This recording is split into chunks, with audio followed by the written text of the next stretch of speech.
தை மாதத்தில் சூரிய பகவான் மகர ராசியில் பிரவேசிக்கின்றார்.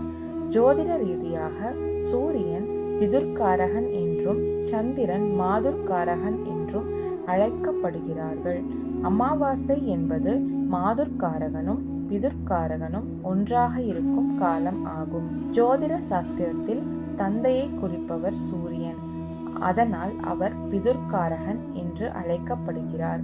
சூரியன் தந்தை வழி உறவில் சாதக பாதகங்களை ஏற்படுத்துகிறார். ஜோதிடத்தில் சந்திரனை மாதுர்காரகன் என்று அழைப்பார்கள். சந்திரன் தாய் மற்றும் தாய் வழி உறவுகளை குறிக்கிறது.